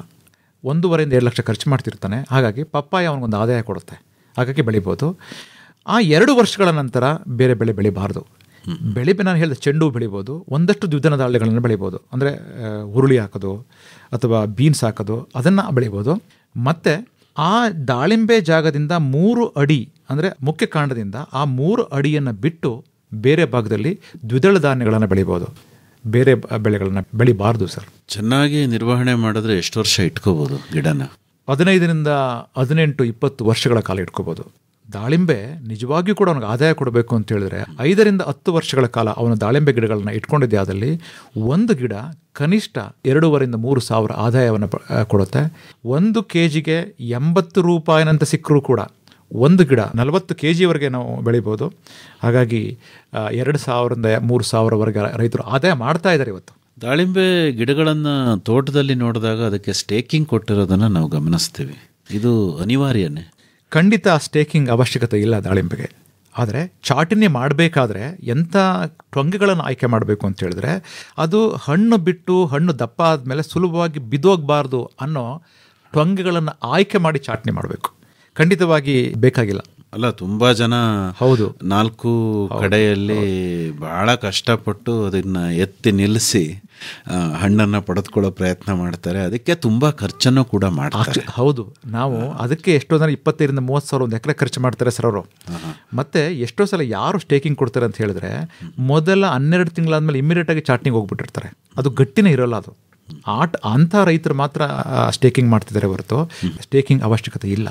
ಚಾಟಣಿಯ ದೋಷ ಇದು. ಹೌದು ಅಲ್ವಾ? ಹೌದು. ಇನ್ನೇನಾದರೂ ತುಂಬ ಸೂಕ್ಷ್ಮವಾಗಿ ಗಮನಿಸೋ ವಿಚಾರ ಇದೆಯಾ ದಾಳಿಂಬೆನಲ್ಲಿ? ವಾತಾವರಣವನ್ನು ಅವರು ಸೂಕ್ಷ್ಮವಾಗಿ ಗಮನಿಸಬೇಕು. ನಾನು ಹೇಳಿದೆ ಮಳೆ ತುಂಬ ತೀವ್ರವಾಗಿ ದಾಳಿಂಬೆ ರೋಗಗಳಿಗೆ ಪೂರಕವಾದ ವಾತಾವರಣ. ಹಾಗಾಗಿ ಅದನ್ನು ಮಾಡಬೇಕು. ಮತ್ತು ದಾಳಿಂಬೆಯನ್ನು ಪ್ರತಿದಿನ ಗಮನಿಸಬೇಕು ಸರ್ ರೈತರುಗಳು. ಇವತ್ತು ದಾಳಿಂಬೆಗೆ ಸಮಸ್ಯೆ ಇರೋದಂದರೆ ಆಬ್ಸೆಂಟಿ ಲ್ಯಾಂಡ್ ಲಾರ್ಡ್ಸ್ಗಳು ಎಲ್ಲೋ ಕೂತಿರ್ತಾರೆ, ಇನ್ನೊಬ್ಬರೇನೋ ಮಾಡ್ತಿರ್ತಾರೆ. ದಾಳಿಂಬೆ ಪ್ರತಿದಿನ ಒಂದಷ್ಟು ಸೂಚನೆಗಳನ್ನ ಕೊಡ್ತಾ ಹೋಗುತ್ತೆ. ನನಗೆ ಸಾರಜನಕ ಬೇಕು, ನನಗೆ ರಂಜಕ ಬೇಕು, ನನಗೆ ಮೈಕ್ರೋನ್ಯೂಟ್ರಿಯೆಂಟ್ ಬೇಕು, ನನಗೆ ಕೀಟ ಇದೆ ಅಂತ. ಯಾರು ಪ್ರತಿದಿನ ಆ ಗಿಡಗಳ ಜೊತೆ ಮಾತಾಡ್ತಾರಲ್ಲ ಮತ್ತು ವಾತಾವರಣನ ಗಮನಿಸ್ತಾರಲ್ಲ ಅವ್ರಿಗೆ ದಾಳಿಂಬೆ ಸಮಸ್ಯಾತ್ಮಕವಾದ ಬೆಳೆನೇ ಅಲ್ಲ. ಹೆಚ್ಚಿನ ಮಾಹಿತಿಗೆ ಡಾಕ್ಟರ್ ಮಂಜುನಾಥ್ ಅವರೇ, ತಮ್ಮನ್ನೇ ನೇರವಾಗಿ ನಮ್ಮ ಕೇಳುಗರು ಸಂಪರ್ಕ ಮಾಡಬೇಕು ಅಂದರೆ ಸಂಪರ್ಕಕ್ಕಾಗಿ ತಮ್ಮ ಮೊಬೈಲ್ ಸಂಖ್ಯೆ ಕನ್ನಡದಲ್ಲಿ ಹೇಳ್ಬೋದಾ? ನನ್ನ ಮೊಬೈಲ್ ಸಂಖ್ಯೆ 9916219697. ಇನ್ನೊಮ್ಮೆ 9916219697. ಇನ್ನೂ ಒಂದು ಸರಿ ಹೇಳ್ಬಿಡಿ ಸರ್. 9916219697. ಒಳ್ಳೆಯದು ಡಾಕ್ಟರ್ ಮಂಜುನಾಥ್ ಅವರೇ, ಇದುವರೆಗೂ ದಾಳಿಂಬೆ ಬೇಸಾಯ ತಾಂತ್ರಿಕತೆಗಳಿಗೆ ಸಂಬಂಧಪಟ್ಟಂತೆ ಬಹಳಷ್ಟು ಸೊಗಸಾಗಿ ಮಾಹಿತಿಯನ್ನು ನೀಡಿದ್ರಿ. ವಂದನೆಗಳು, ನಮಸ್ಕಾರ. ಧನ್ಯವಾದಗಳು ಸರ್. ಹಣ್ಣು ತಿನ್ನೋಣ ಬನ್ನಿರೋ, ನಾವೆಲ್ಲರೂ ಹಣ್ಣು ತಿನ್ನೋಣ ಬನ್ನಿರೋ. ದಾಳಿಂಬೆ ಬೇಸಾಯ ತಾಂತ್ರಿಕತೆಗಳನ್ನು ಕುರಿತು ಮೈಸೂರು ತಾಲೂಕು ಯಲಚನಹಳ್ಳಿಯ ತೋಟಗಾರಿಕಾ ಮಹಾವಿದ್ಯಾಲಯದ ಸಹ ಪ್ರಾಧ್ಯಾಪಕರಾದ ಡಾಕ್ಟರ್ ಜಿ ಮಂಜುನಾಥ್ ಅವರೊಂದಿಗೆ ಸಂದರ್ಶನವನ್ನು ಕೇಳಿದಿರಿ. ಹಣ್ಣು ತಿನ್ನೋಣ ಬನ್ನಿರೋ, ನಾವೆಲ್ಲರೂ ಹಣ್ಣು ತಿನ್ನೋಣ ಬನ್ನಿರೋ. ಹಣ್ಣು ಹೊನ್ನು ತೋಟಗಾರಿಕಾ ಬೆಳೆಗಳ ಸಮಗ್ರ ಬೇಸಾಯ ವಿಧಾನ ಕುರಿತ ಬಾನುಲಿ ಸರಣಿ ಆಲಿಸಿದಿರಿ. ಶ್ರಮವಿಲ್ಲದ ದುಡಿಮೆ, ಹಣದ ಖರ್ಚಂತೂ ಬಲು ಕಡಿಮೆ. ಇಳೆಗೆ ಹಸುರಿನ ಹೊದಿಕೆ ಜಲವಂತೂ ಮಿತ ಬಳಕೆ. ಹಣ್ಣು ಸಹಯೋಗ ಮೈಸೂರು ಜಿಲ್ಲಾ ತೋಟಗಾರಿಕಾ ಇಲಾಖೆ ಹಾಗೂ ತೋಟಗಾರಿಕಾ ಮಹಾವಿದ್ಯಾಲಯ. ತಿನ್ನೋಣ ಬನ್ನಿರೋ. ಶೀರ್ಷಿಕೆ ಗೀತ ರಚನೆ ರಮೇಶ್ ಪಿ ರಂಗಸಮುದ್ರ. ದೇವರಿಗೂ ಬಲು ಇಷ್ಟ ಫಲ ಪಂಚಾಮೃತವು, ದೇವರಿಗೂ ಬಲು ಇಷ್ಟ ಫಲ ಪಂಚಾಮೃತವು.